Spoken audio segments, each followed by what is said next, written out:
Welcome to Earth, please take a number. The invasion began on a quiet Tuesday morning.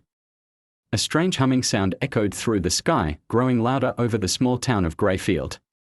People looked up from their breakfast tables, confused. Birds scattered. Dogs barked.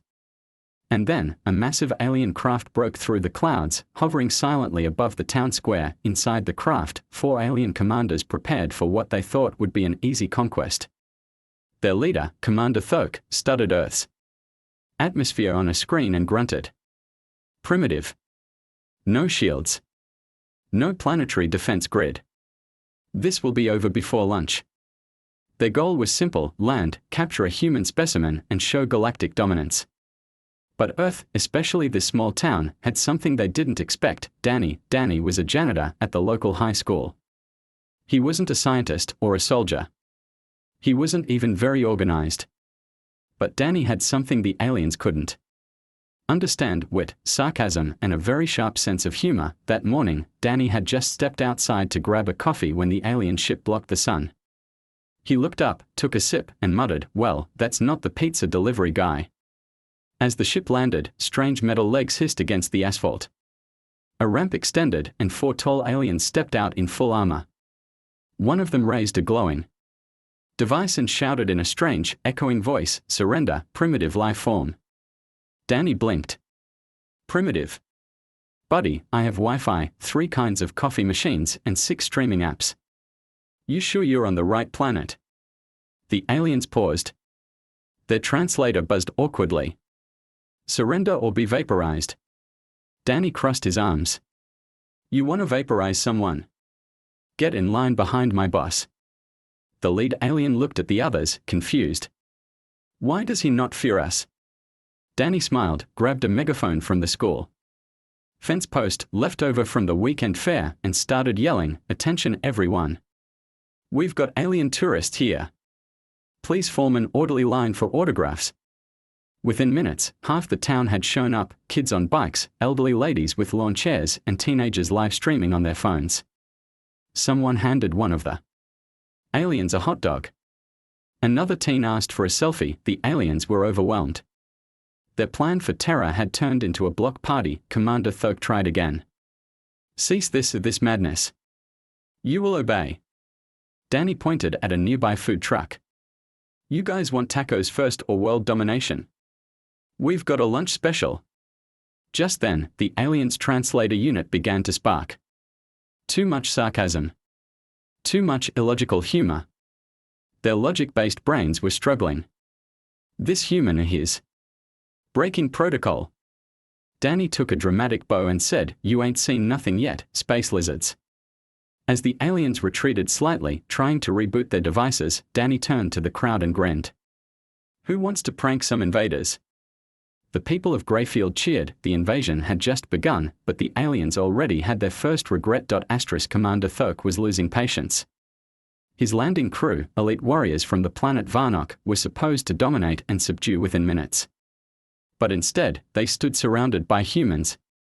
Laughing, eating, and taking pictures. Thoke barked at his officers, "This is not in the invasion guide." One of the officers, gripping a half-eaten hot dog in his clawed hand, replied nervously, "Sir, they keep offering snacks and jokes. I think they are trying to confuse us." Thoke growled. "It's working." Down below, Danny had not slowed down.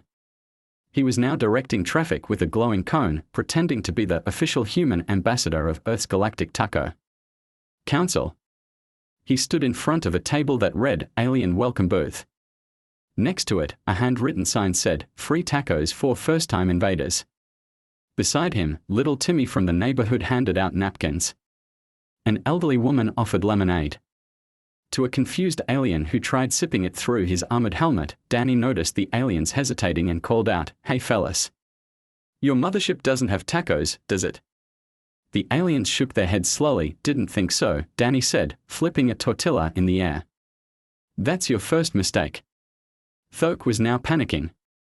Their weapon scanners were jammed. Their comms were filled with strange music. Someone had hacked in something called Banana Dance Remix, and their data pads were full of photos taken by teenagers. Enough. Thoke roared. "Send in the interrogator droid." A small, spiky floating robot descended with dramatic sparks and buzzing sounds. It hovered toward Danny and projected a red laser. "You will answer my questions," the robot said. "You are the dominant life form." Danny blinked and said, "Nah, that would be my cat." The robot froze. "Explain." "Cat?" Danny pointed toward the school parking lot.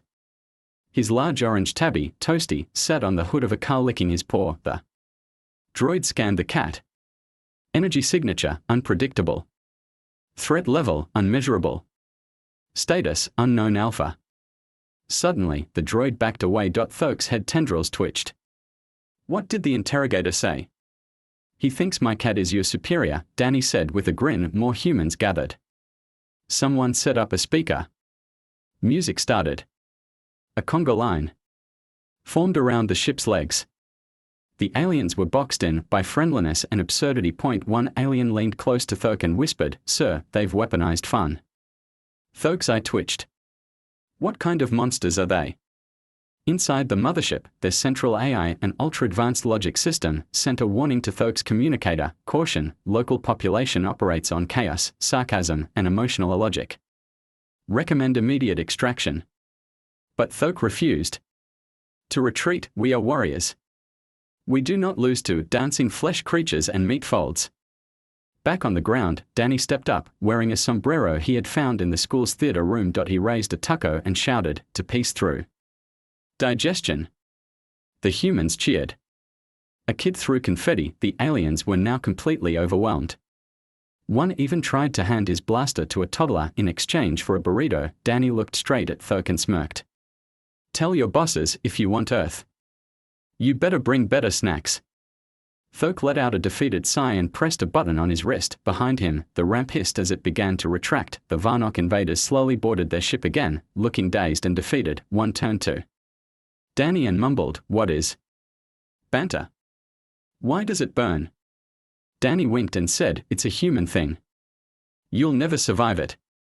As the ship slowly lifted off the ground, humans waved and threw party streamers.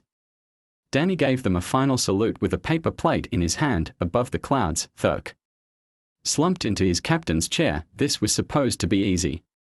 The AI responded, "Analysis, invasion result, humiliated through humor. Recommend studying Earth's comedy defenses before re-attempting invasion." Thoke muttered, "Or never come back, asterisk." Back on the mothership, Commander Thoke stood in front of a glowing communication console.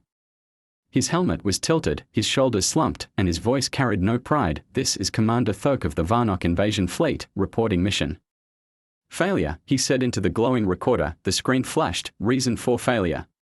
Thoke hesitated, then typed, "Subject, human. Weapon, jokes, sarcasm, and dancing cats." He pressed send. Behind him, the other aliens were silent. One was still holding a foam finger from the human crowd. Another had a taco in his lap, unbitten, as if it held the answers to the universe. Their translator droid had melted down mid-jerk and was now humming quietly in the corner. Suddenly, a message returned from the Varnock High Council: "Unacceptable. Prepare second attempt. Send new unit immediately." Thoke stared in horror. "They are sending the backup." The screen blinked, "Yes.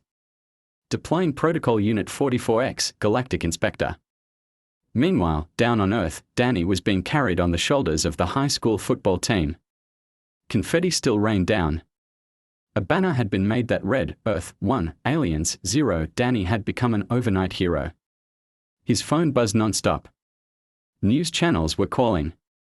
A documentary team from New York wanted to interview his cat, Toasty. He returned home that night exhausted, flopped on his couch, and turned on the TV.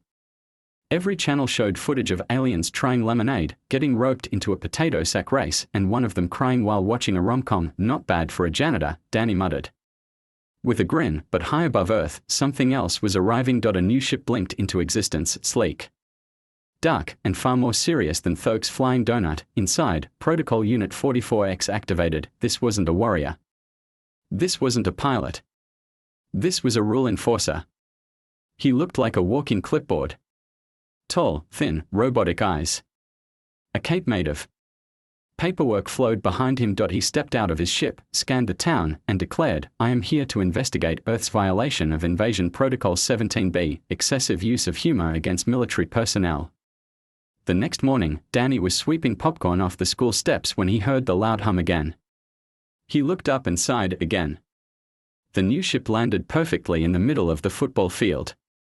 Out stepped Protocol Unit 44X, holding a giant glowing tablet. "Are you the one responsible for psychological warfare via comedy?" Danny scratched his head. "Psychological?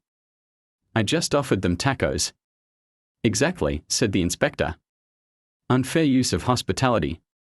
A violation of the Galactic Conquest Treaty, Paragraph 12, no use of snacks to distract invading forces." Danny blinked. "That's a real law. Everything is a law. Now, you must submit to a full audit of Earth's defenses, including your emotional weapons." Danny looked back toward the bleachers where a group of cheerleaders were teaching an alien how to do a cartwheel. He turned back with a smirk. "All right. But I warn you, our best defense is just being ourselves." Later that day, the inspection began. Danny took the inspector on a tour of Earth's most dangerous things, the Spicy Wings Challenge at Fred's Diner. The inspector's circuitry overheated. A comedy club where the inspector was booed off stage after reading jokes from a 300-year-old alien law book. A karaoke bar where Danny sang off-key. The inspector noted it as audio terrorism. Danny even brought him to the gym where humans voluntarily did painful workouts. The inspector observed a man yelling, "Feel the burn," and marked it down as possible ritual suffering. Finally, the inspector sat down with a group of toddlers in a daycare. One kid poured applesauce on his metal boot and said, "I name you Captain Goo Goo." The inspector blinked and said, "Is this a threat?" Danny laughed, sipping a soda nearby. "That's just Tuesday, buddy." The inspector stood slowly. "This planet does not follow any logic." Danny patted him on the shoulder. "Welcome to Earth." That night, the inspector sent a report to the Varnock High Council, "Invasion impossible. Planet uses absurdity as a defense shield. Recommend never returning." Back in space, Thoke received the message and smiled. For the first time in weeks, he relaxed. He leaned back and whispered, "They broke him too." Asterisk Protocol Unit 44X had processed wars, riots, and black hole collapses. But today, he was having trouble processing finger painting after his failed inspection and audit of human humor. He still needed one final assessment before leaving Earth, a social immersion test. He had to observe young humans during their daily activities and decide whether they were a threat to the galaxy. So, the next morning, he stood in a classroom full of loud, chaotic 5-year-olds. Danny had driven him there himself. "Why am I in a room full of miniature humans?" the inspector asked. Danny smiled. "Because these are our future leaders." The inspector looked horrified. A small girl walked up to him, handed him a crayon, and said, "You can draw too, Mr. Metal Man." He stared at the crayon like it was a live grenade. A boy nearby whispered, "I drew a dinosaur that eats spaceships." The inspector scanned the drawing. It was crude, with green scribbles and flames everywhere. "Does this indicate a strategic plan?" he asked. Danny leaned in. "Nope. That's just Timmy's imagination." "Scary, huh?" The inspector looked around as the kids chanted, "Story time. Story time." One kid climbed on his leg. Another tried to feed him a cookie. One declared him their new pet robot. The inspector's systems blinked red, overload detected, chaos level 91%, human emotional feedback loop engaged. Danny just watched, amused. By the time story time ended, the inspector had been wrapped in glitter tape, given a sticker that read "Good BOT," and forced to sing the alphabet song while a toddler sat on his shoulder like a captain on a pirate ship. Back aboard his ship later, Protocol 44X tried to record his report again. His once perfect voice now sounded tired and slightly emotional. "This species does not use traditional warfare. They use unpredictability, hospitality, confusion, emotion. They sing off-key and draw explosive dinosaurs." He paused. "They fight you by being happy." Then came the final line of his report, "Earth is not weak. It is dangerously illogical. I recommend the galaxy keep its distance for its own safety." He closed the report and shut down his recorder. A small crayon drawing of a purple robot holding hands with kids had somehow ended up taped to his control panel. He didn't remove it. Back on Earth, Danny was sitting at the town diner, watching the news. Every channel was still talking about the invasion that turned into a festival. One reporter said, "Experts are calling this the most peaceful and most confusing alien encounter ever recorded." Another showed footage of the inspector being made to wear bunny ears during nap time. Danny laughed and sipped his coffee. Then, the TV changed. It was a broadcast from space. A new alien face appeared. Pale green skin. Sharp teeth. Glowing yellow eyes. This is Supreme General Vask of the Ron Empire. We have reviewed Earth's resistance tactics. We are not afraid. We are coming. Danny raised an eyebrow. The alien growled, "Your snacks, your glitter, your nonsense, we will not fall for it." Danny grinned. He leaned toward the screen and said, "Then bring a helmet. Because we've got paintball tournaments this weekend and I play to win." For across the stars, Supreme General Vask growled again. "He dares mock me." Behind him, one of his officers whispered, "Sir, the last invaders never came back. They said the humans broke their soul." Vask turned. "Nonsense. No. One breaks a Ron warrior." Then another officer added, "The inspector now sends cat memes in every report." Vask paused. "Cat memes?" "Yes, sir. Also, banana dance music." The general stared at the screen for a long moment. Then he pressed a button, "Deploy invasion fleet. But bring translators, toy donations and a full art supplies kit." One officer blinked. "Sir?" Vask muttered, "We're not going down like the Varnock. If we fall, at least we'll finger paint with honor." Back in Greyfield, Danny put up a new banner outside Town Hall, "Invasion Week, Paintball Tournament. And Alien Barbecue Night." Under it, someone spray-painted in big letters, "Come for the Earth, stay for the tacos." And so, the next wave of invaders prepared to meet their greatest enemy yet, kindness, silliness, and Danny. Asterisk 2 days later, the sky above Greyfield shimmered again. This time, not one, but 3 alien ships appeared. Each was larger than the last, with glowing engines and banners showing the mark of the Ron Empire. They descended with roaring engines, making the ground tremble. The town didn't panic, they cheered. Danny stood in front of the school parking lot, megaphone in hand, wearing a shirt that read, "Welcome, Invasion Fleet Number 2, first tacos free." The lead Ron ship opened its ramp slowly. Smoke hissed out dramatically. A formation of tall armored soldiers marched forward, but unlike the Varnock, these soldiers didn't shout demands. They looked around nervously. Danny waved. "You boys here for war or paintball?" The Ron General, Vask, stepped forward. He was massive, muscles bulging, armor glowing red. But his hand trembled just slightly as he read his prepared speech, "People of Earth, we are here to evaluate your resilience." Danny nodded. "Sure. But first, tacos. Protocol."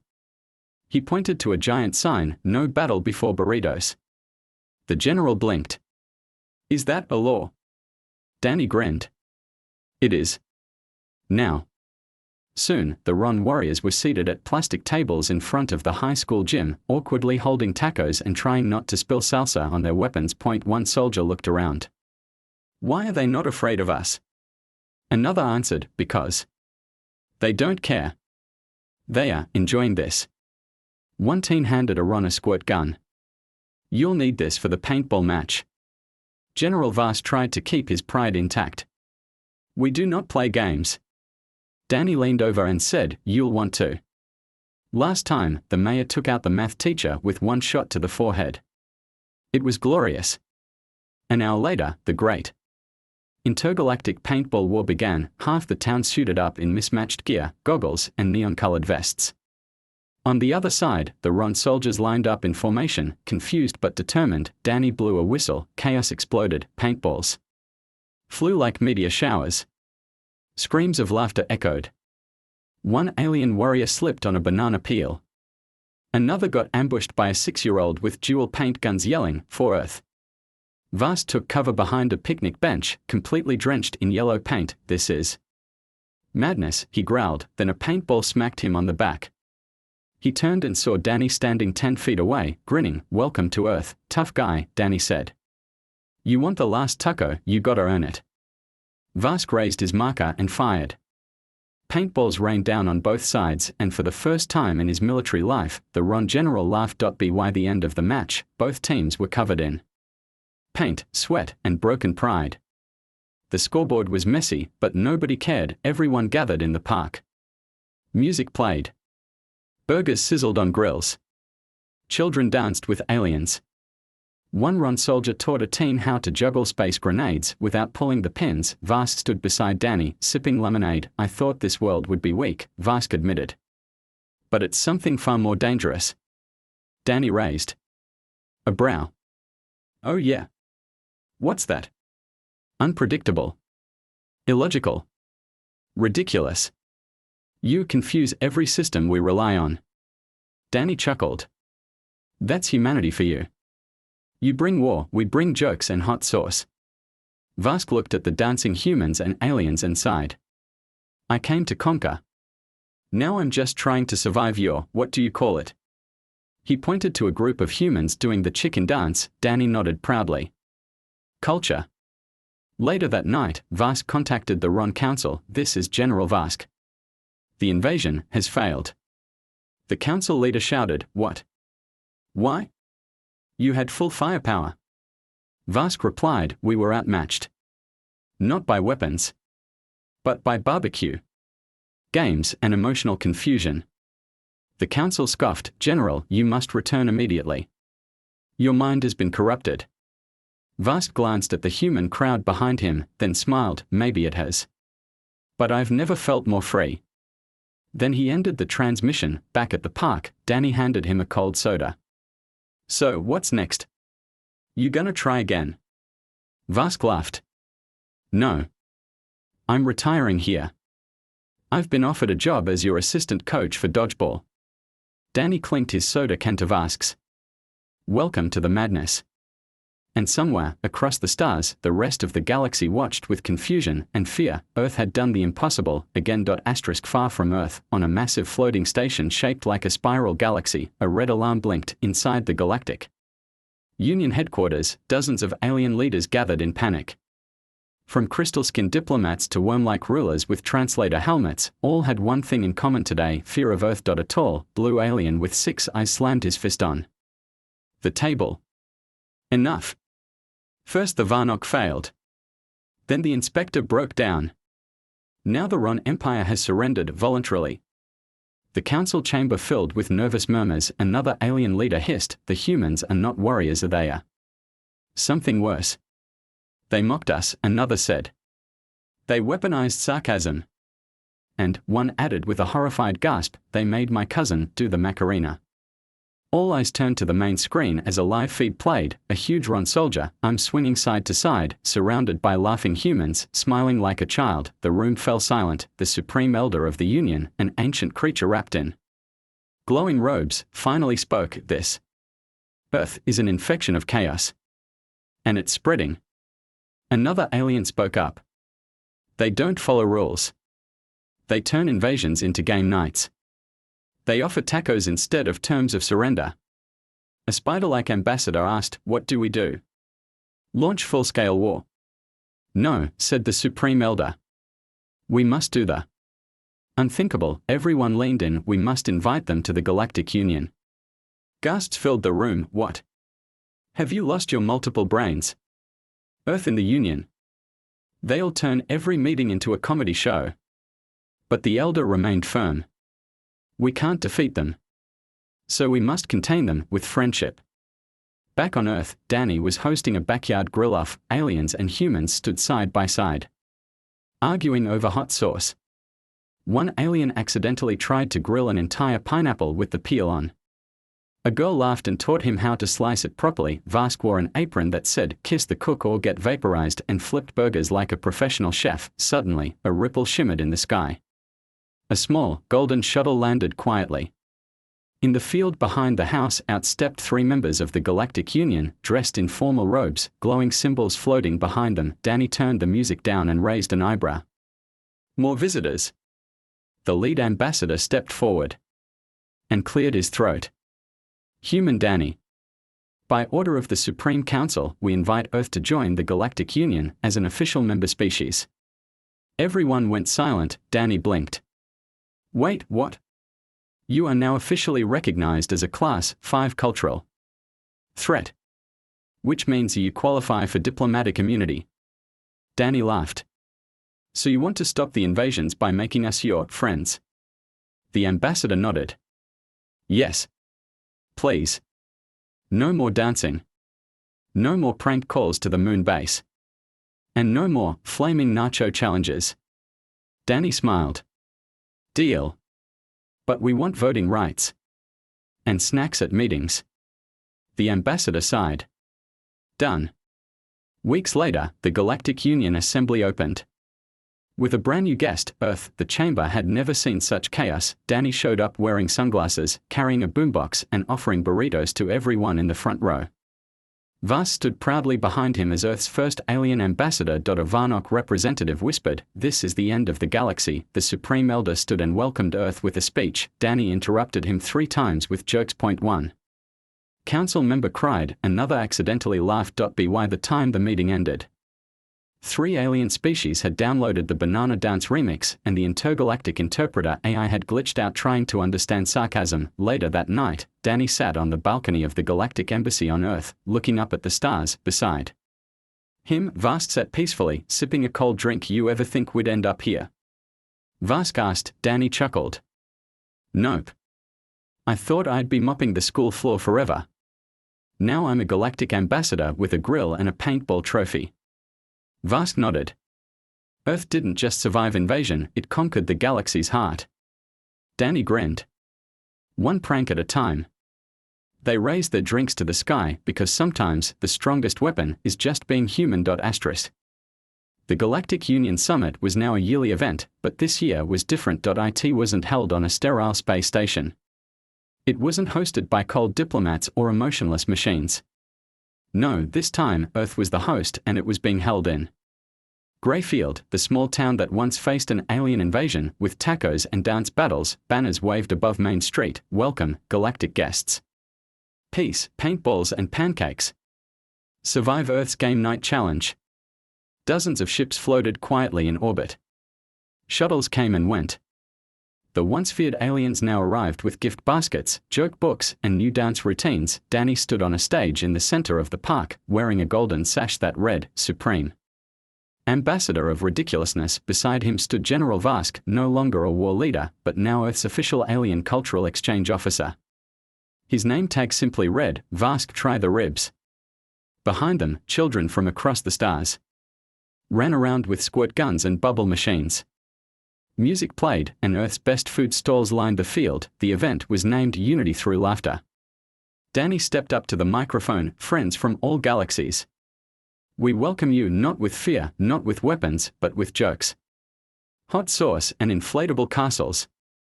The crowd roared. Danny continued, when your first ships arrived, you came expecting fear. You expected us to kneel. Instead, you got memes, burritos, and a man in a duck costume challenging your commander to a dance-off. The aliens laughed. Danny pointed to a screen that began showing clips, an alien slipping on a banana peel, a Ron soldier trying to hula hoop, the inspector droid humming Twinkle Twinkle after being hugged by a toddler. Each one got louder. Laughter than the last. Laughter, Danny said, is the one weapon you can't block. It breaks shields. It rewrites orders. It melts hearts. And it brought us together. Even the Varnock Council, once furious, now sat clapping politely while sipping lemonade. Later that day, cultural games began. Aliens participated in a potato sack race, some without legs, hilariously flopping forward. A Varnock diplomat cried during a human comedy show titled Galactic Bureaucracy is a Joke. And the Galactic Council held a serious debate about adding official joke hour to every diplomatic meeting. Vask found himself in a ring of children, teaching them how to roar like a space dragon. A small 4-armed boy hugged him and said, "You're my favorite alien." Vask, once a proud general of the Ron invasion fleet, wiped a tear from one eye and whispered, "And you're the bravest warrior I've ever met."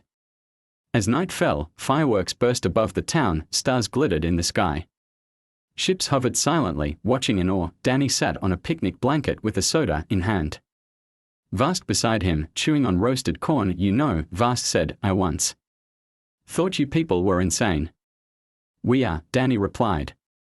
That's what keeps us alive. Vast chuckled. Now look at you. You lead the galaxy and still spill ketchup on your shirt. Danny looked down and sighed. Every time. They laughed. A news drone flew overhead, recording it all. Across the stars, aliens watched Earth's celebration with fascination. One transmission read, if this is Earth's power, maybe it's not fear we need. Maybe it's joy. And another. Galactic Council approves Earth's proposal for intergalactic game day. Later that week, on the other side of the galaxy, a commander barked at a young cadet, we will invade Earth again. The cadet turned pale. But sir, we'll lose. The commander roared, why? They are not stronger. The cadet whispered, no, sir.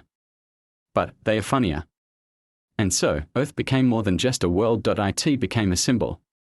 A strange, silly, powerful planet where peace came through pranks and alliances were forged over nachos and Nerf guns. They came to invade, but Earth gave them laughter, and the galaxy would never be the same.